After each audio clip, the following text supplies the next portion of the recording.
fun holiday cookie making.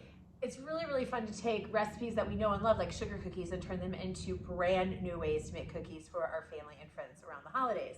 And so one of the great ways to do this is by coloring the dough and turning it into a bunch of different fun cookies. And so what I'm going to show you today is how to make both candy canes and pinwheel cookies. And so I've got my red and my white dough here, and what I'm going to do is I'm just going to take a little small paring knife and I'm going to cut them in half, and I'm going to reserve half of that dough for my pinwheel cookies, and half of that dough is going to go into these candy canes. All right, so I've got that set off to the side for the next cookie, and now we're going to make some candy canes. And so depending on how many candy canes you want to make, right away I kind of like to divide out the dough, and I like really, really big cookies. And so what I'm going to do is I'm going to make 4 giant candy canes here. You of course can make more, but I'm going to divide out the dough evenly. I like to use even numbers because then it's easy to cut. You just keep cutting it in half until you get equal pieces, and then I'm just going to lay them out so I know that there's a piece of red and a piece of white for every candy cane I'm going to make. All right, to make the candy canes, it's pretty easy. You take your dough, and this dough, although kind of cool to the touch, is definitely not cold. It's soft enough that I can take and I can start rolling it out. And I'm going to roll it out into a rope on this very lightly floured surface. If it's too floured, your candy cane won't stick together. And so we want to make sure that we don't have too much flour on our pieces of dough. And I've got this probably about 10 inches long.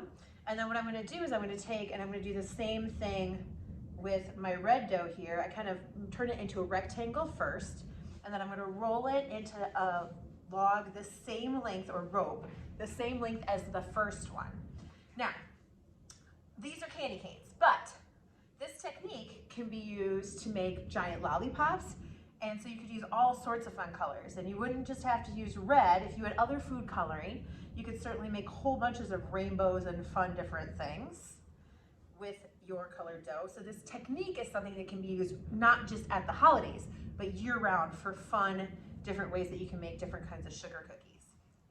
Okay, so then what I'm going to do is I'm going to take and I'm going to line up the 2 pieces of rope, and so they are the same size, and I'm just going to gently twist them. So they're not, I'm not really worried so much about them sticking together right now, just as like I'm twisting them so that they are evenly twisted, just like that. And then what I'm going to do is I'm going to take and I'm just going to pinch the ends here so the ends stay secure, and then I'm going to make my candy cane shape and set that there. And as they cook, kind of interesting thing happens. As the butter kind of cooks in there and melts with the sugar, these cookies are going to kind of swell up and be huge, and then they're also going to stick together a little bit more. All right, now you can do this and shape this right on your baking sheet too, and if you do that, you don't have to lift them up like I'm going to have to do with this one right now. But I'm just going to take, and I continue to do that with all of these different pieces with the red and the white, and then when I'm finished, I'm going to go ahead and chill them for about 10 minutes in the refrigerator. And what that's going to do is it's going to make sure that even though I'm going to bake these and I want them to get a little bit bigger, I don't want them to spread out too far. And by chilling the dough, they're going to maintain that candy cane shape while they're baking in the oven. And so let me shape all of this stuff, and then I'm going to show you how to make these pinwheels too. Oh my goodness, our candy cane cookies are gigantic. I just took them out of the oven.